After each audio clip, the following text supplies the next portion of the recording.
बिस्मिल्लाहिर्रहमानिर्रहीम सल्लल्लाहु अलैहि मुहम्मद। Dear students, I am Usman Akhtari और मैथ्स टीचर। आज हम क्लास 10th मैथमेटिक्स की एक्सरसाइज नंबर 7.3 का क्वेश्चन नंबर 6 से क्वेश्चन नंबर 11 तक सॉल्व करने जा रहे हैं। इससे जो पहले 5 क्वेश्चंस हैं वो गुज़िश्ता वीडियो के अंदर मैंने अपने चैनल पर अपलोड कर दिए हैं। उसका लिंक भी मैं डिस्क्रिप्शन में दे दूंगा, तो काइंडली उसको आप विज़िट लाजमी कीजिएगा और साथ ही साथ में चैनल को सब्सक्राइब कर दें, बेल आइकॉन का बटन भी प्रेस कर दें। अगर आपको मेरी वीडियोस पसंद आती हैं तो लाइक और शेयर लाजमी किया करें। कमेंट सेक्शन के अंदर अपनी आरा का इजहार भी किया करें ताकि आपकी उन सजेशंस की रोशनी में इन वीडियोज़ को मज़ीद बेहतर से बेहतर बनाया जा सके। देखें, आपका लाइक करना, आपका शेयर करना, आपका कमेंट करना एक सिंगल क्लिक है, लेकिन आपका किया हुआ वो क्लिक जो है मेरे चैनल के बूस्ट होने में मेरा मददगार हो सकता है। तो स्टार्ट करते हैं जी। Question number 6, in an isometric game. एक आइसोमेट्रिक गेम है, यानी कोई बच्चा गेम खेल रहा है। The camera is placed at 45 angle. यहाँ पे कैमरा पड़ा हुआ है ज़मीन के ऊपर और वो कितना एंगल बना रहा है? वो 45 डिग्री का एंगल बना रहा है। किसके साथ? ग्राउंड के साथ, फ्रॉम द ग्राउंड। ठीक है, ये 45 का एंगल है। ओके, डायग्राम साथ साथ बनाएंगे ताकि हमें कॉन्सेप्ट समझ में आ सके। If the player is 10 unit in front, अगर यहाँ से जो प्लेयर है उस गेम के अंदर वो 10 यूनिट के फासले पर हो, सामने कैमरे के सामने 10 यूनिट के फासले पर हो, एंड 10 यूनिट अबव, और वो 10 ही यूनिट अबव हो, यानी ये भी 10 यूनिट्स हो। What is the direct line of site distance? तो ये जो साइट डिस्टेंस की ये जो लाइन है, इस लाइन की जो लेंथ है वो हमने फाइंड करनी है। ठीक है, इसको हम नाम दे लेते हैं ट्राइंगल को ए, बी और ये सी। अब देखें, ये राइट एंगल ट्राइंगल है। किसी भी राइट एंगल ट्राइंगल में 90 के ओपोजिट जो साइड होती है उसे हम हाइपोटेन्यूज कहते हैं जी। एंगल के साथ नीचे जो साइड होती है उसे हम बेस कहते हैं, ये हम पढ़ चुके हैं पहले। और ये जो है ये हमारा क्या है? परपेंडिकुलर है। ठीक है, अब इसमें देखें, हमने ये हाइपोटेन्यूज फाइंड करना है, ये फाइंड करना है, यानी ए सी फाइंड करना है डिस्टेंस। तो इसको हम कंसीडर कर लेते हैं ये डी है जो कि हमने फाइंड करना है। Hypotenuse is equal to D. तो दो साइड्स जब हमें गिवन हों, ये साइड भी 10 है, ये भी 10 है, जब हमें दो साइड्स का पता होता है और तीसरी साइड हमने मालूम करनी होती है तो हम पाइथागोरस थ्योरम अप्लाई करते हैं। तो लिखते हैं जी, बाय पाइथागोरस थ्योरम। और वो क्या है? वो है हाइपोटेन्यूज का square is equal to perpendicular square plus base square जी। तो हाइपोटेन्यूज किसके बराबर है? वो 8 के बराबर है। तो इसकी जगह पर 8 नहीं, डी के बराबर है। तो क्या आ जाएगा? D square is equal to, perpendicular भी 10 है, बेस भी 10 है, तो ये क्या आ जाएगा? 10 स्क्वायर प्लस 10 स्क्वायर। क्या आएगा? 10 का square 100 plus 100 is equal to D square. तो ये 200 आएगा is equal to D square. अब हमें स्क्वायर रूट लेना है क्योंकि हमें तो डी फाइंड करना है। तो स्क्वायर रूट ले लें जी दोनों साइड का। ये भी स्क्वायर रूट ले लिया, ये भी स्क्वायर रूट, ये कैंसिल हो जाएगा। तो डी कितना आ जाएगा? कैलकुलेटर से 200 का हम स्क्वायर रूट लेते हैं। Square root 200 will be equal to 10 square root 2। तो इसको अगर हम पॉइंट में ले आएँ, तो वैसे ही बुक के ऊपर शायद आपका आंसर जो है वो पॉइंट्स के अंदर है, तो इसको हम पॉइंट्स में ट्रांसफ़र करते हैं तो 14.14 आ जाएगा। 14.14 यूनिट्स लें जी। ये हमारा क्वेश्चन नंबर 6 का क्या है? आंसर निकल आया। क्वेश्चन नंबर 5 की जानिब बढ़ते हैं भाई। अ सर्वेयर, एक सर्वे करने वाला है, spots the top of a tower at an elevation angle of 28 degree. Elevation angle वो होता है जो ज़मीन से बुलंदी की जानिब होता है, जो बनता है ये एंगल। ठीक है, वो एलिवेशन एंगल टावर, ये एक टावर है, देखें ये टावर है, टावर की टॉप ये टावर, इसकी टॉप का एंगल ऑफ एलिवेशन जो ज़मीन से ऊपर की जानिब बन रहा है वो 28 डिग्री है। Okay, he is standing 68 metre from the base. वो टावर की बेस से 68 मीटर दूर है, यानी यहाँ से एंगल बना रहा है ना वो बंदा सर्वे करने वाला, तो यहाँ से वो 60 मीटर दूर है। ये 60 मीटर डिस्टेंस है।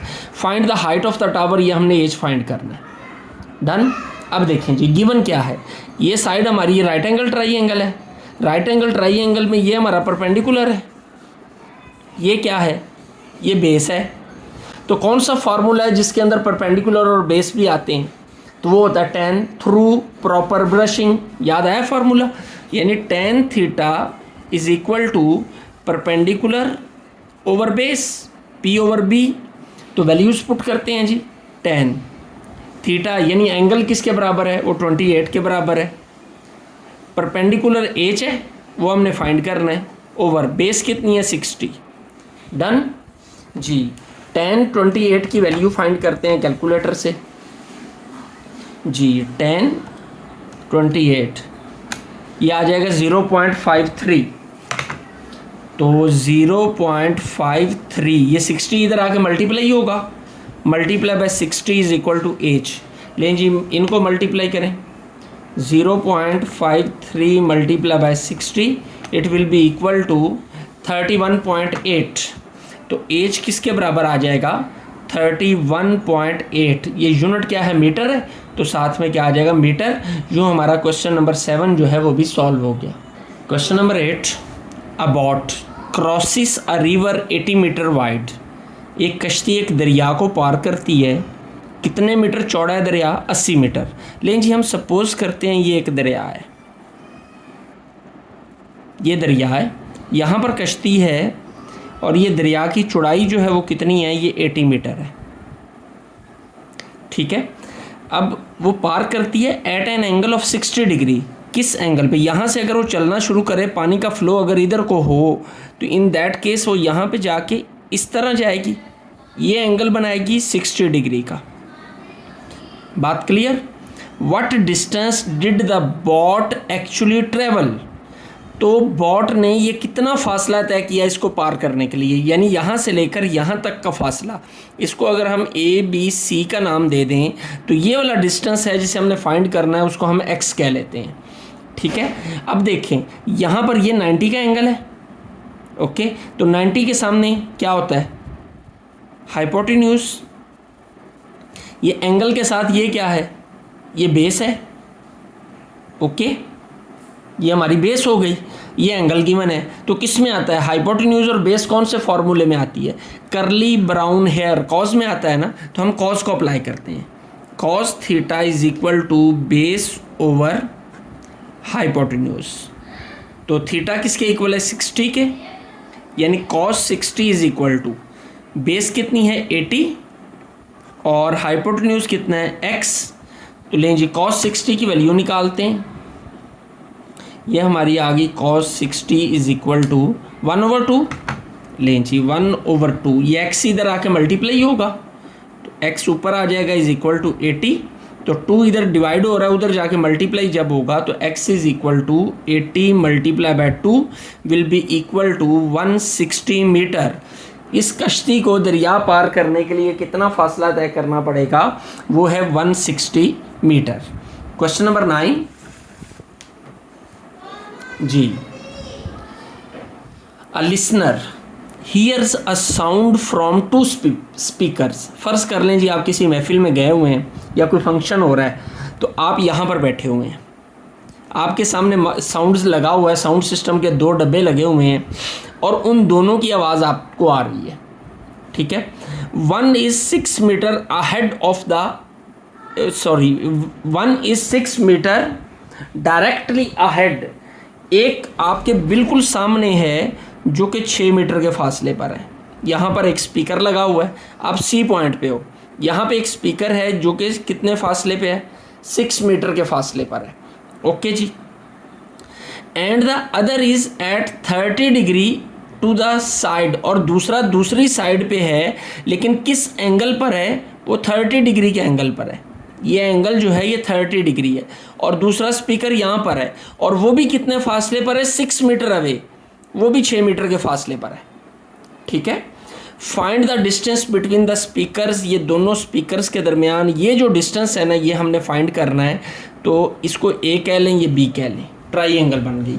A के सामने स्मॉल a ये साइड्स हो गई, ये B के सामने स्मॉल b हो गई, ये स्मॉल c हो गया। तो स्मॉल c हमने फाइंड करना है। अब ये ओब्लिक ट्राइंगल है, ये राइट एंगल ट्राइंगल नहीं है।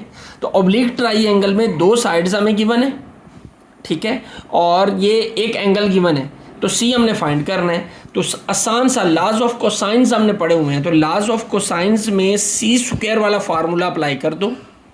वो क्या होते हैं, C square is equal to इन दोनों का square, A square plus B square plus नहीं सॉरी माइनस होता है, ये माइनस होता है, मिस्टेक होगी, माइनस 2ab, ठीक है, A square plus B square minus 2ab cos जो एंगल है वो सी के साथ कौन सा एंगल है, गैमा, जो इधर होता है उसका ऑपोजिट एंगल, उसका जो कॉरस्पॉन्डिंग एंगल है वो इधर होता है, ठीक है। तो अब इनकी वैल्यूज पुट करें, सी हमने फाइंड करना है, सी स्क्वायर इज इक्वल टू ए की वैल्यू कितनी है 6 का स्क्वायर प्लस बी भी 6 का स्क्वायर माइनस 2 6 कॉस गैमा यानी कॉस 30 डिग्री। लें जी, ये हमारी वैल्यू बन गई। तो इनको सिंप्लीफाई करते हैं, 6 का स्क्वायर 36 प्लस 36 माइनस, इनको मल्टीप्लाई करते हैं, 2 multiply by 6 multiply by 6 multiply by cos 30। Answer क्या आ गया हमारे पास 62.35 62.35 जी। ये क्या आएगा 72, 36 plus 36 72 minus 62.35 is equal to C square. इन दोनों को माइनस करें भाई, 72 माइनस 62.35 ये आ जाएगा 9.65, यानी सी स्क्वायर इज इक्वल टू 9.65। तो सी हमने फाइंड करना है, तो दोनों साइड्स का स्क्वायर रूट लेंगे, तो क्या आ जाएगा, इधर का भी स्क्वायर रूट और 9.65 का भी स्क्वायर रूट ले लिया हमने, ये कट जाएगा, तो क्या आएगा C is equal to square root of 9.65 will be equal to 3.10, तो 3.1 आ जाएगा, 3.1 मीटर। इस तरह हमारा ये क्वेश्चन 9 भी जो है ये सॉल्व हो गया। क्वेश्चन नंबर 10, अ 10 मीटर लैडर, लैडर किसे कहते हैं, सीढ़ी को। एक 10 मीटर की सीढ़ी है, लीन्स अगेंस्ट अ वॉल, जो एक दीवार के साथ लगी हुई है। लें जी, हम डायग्राम बनाते हैं, ये दीवार है और ये ज़मीन है, इसके साथ ये 10 मीटर की सीढ़ी है, इस सीढ़ी की लंबाई क्या है, वो 10 मीटर है। Making an angle of 75 degree, और ये जो एंगल बना रही है वो कितना है, वो 75 डिग्री है with the ground. How high does it reach up the wall, ये दीवार के ऊपर कितनी बुलंदी तक पहुंचेगी, यानी ये दीवार की बुलंदी हमने फाइंड करनी है, उसे हम एक्स कह लेते हैं, एक्स कह लें, एच कह लें, कुछ भी कह सकते हैं हम। लें जी, ये क्या है, ये परपेंडिकुलर है, ये आपका हाइपोटेन्यूज है और ये एंगल है। कौन सा फार्मूला है जिसमें परपेंडिकुलर और हाइपोटेन्यूज दोनों आते हैं, तो साइन अप्लाई करते हैं भाई। सम पीपल हैव, तो sine theta is equal to perpendicular over hypotenuse, ठीक है। तो थीटा कितना है 75, तो sine 75 degree is equal to perpendicular कितना है x और हाइपोटेन्यूज कितना है 10, तो साइन 75 की वैल्यू क्या आएगी, sine 75 will be equal to 0.97 जी।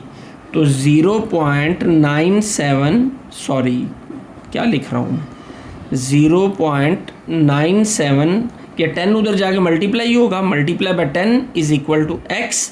इन दोनों को जब हम मल्टीप्लाई करेंगे तो अब ये क्या आ जाएगा 9.7, तो यूनिट क्या है मीटर, तो 9.7 metre is equal to x। ये हाइट आ गई किसकी, वॉल की। क्वेश्चन नंबर 11 लास्ट क्वेश्चन है हमारा।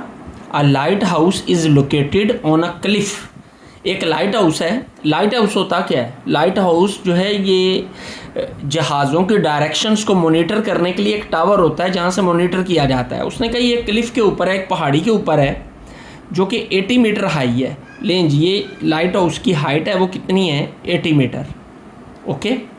अ ship is spotted at an angle of depression, अब एंगल ऑफ डिप्रेशन क्या होता है, जो ऊपर से नीचे की जानिब होता है। यहाँ पे ये जो हॉरिजॉन्टल लाइन है, इससे नीचे की जानिब ये एक शिप है समंदर के अंदर, जिसको वो लोकेट करता है, और ये एंगल कितना बनाता है, 12 डिग्री। ठीक है, ये एंगल ऑफ क्या होता है, डिप्रेशन ऑफ 12 डिग्री, ये बन गया। How far is the ship from the base of the Cliff, ये क्लिफ की बेस से शिप कितनी दूर है। यहाँ पे शिप है, वो इस क्लिफ की बेस से कितने फासले पर है, ये एक्स हमने फाइंड करना है। जब ये एंगल जो है ये 12 है, तो दो पैरेलल लाइंस को कट करने वाली लाइन का ये एंगल भी जो है ये 12 डिग्री ही होगा। ये एंगल्स हमेशा सेम होते हैं इन केस जब ये वाली और ये वाली लाइन पैरेलल होती है। तो ये भी 12 हो गया। अब ये क्या है, ये 90 है, तो ये परपेंडिकुलर होगा। और ये बेस, तो किस में परपेंडिकुलर और बेस आते हैं, tan में आते हैं थ्रू प्रॉपर ब्रशिंग। तो tan थीटा अप्लाई करते हैं, tan theta is equal to perpendicular over base. Values put करें जी, थीटा किसके इक्वल है, 12 के, तो tan 12 degree is equal to perpendicular कितना है 80 ओवर बेस कितनी है x, जो हमने फाइंड करनी है। तो tan 12 की वैल्यू फाइंड करते हैं, tan 12 इज इक्वल टू 0.21, ये क्या आ गया जी 0.21, ये x इधर आके मल्टीप्लाई होगा, इज इक्वल टू 80। तो हमने x की वैल्यू फाइंड करनी है, तो क्या आ जाएगा, x is equal to 80 over 0.21 जी। डिवाइड करते हैं, 80 divided by 0.21 will be equal to 380.95। तो अप्रॉक्सीमेटली क्या आ गया, 380.95। इसमें थोड़ी सी ना आंसर क्वेश्चन में बुक के अकॉर्डिंग चेंजिंग हो सकती है, क्योंकि बुक में शायद उसने जो है यहाँ पे 2-1 के बाद ज़्यादा वैल्यूज़ ली हैं। चलिए हम भी बुक वाला आंसर निकालते हैं, तो यहाँ पर tan 12 की वैल्यूज़ ज़्यादा ले लेते हैं, अगर ताकि आपको कन्फ्यूजन ना रहे। देखें 21255, तो हम क्या करते हैं, यहाँ पर 2526 ले लेते हैं, 0.2126 यहाँ भी कर लेते हैं। तो अब इसको डिवाइड करते हैं इससे, 80 डिवाइडेड बाय 0.2126, लें जी आपका बुक वाला आंसर आ गया 376.29 मीटर। डन। इस तरह हमारा ये चैप्टर जो है, चैप्टर कह रहा हूँ, एक्सरसाइज कंप्लीट हो गई। यकीनन आपने इस एक्सरसाइज को बहुत अच्छे से समझा होगा। अगर आपको वीडियो अच्छी लगती हैं, मेरा पढ़ाने का अंदाज़ अच्छा लगता है, तो वीडियो को तो लाइक शेयर कर दें।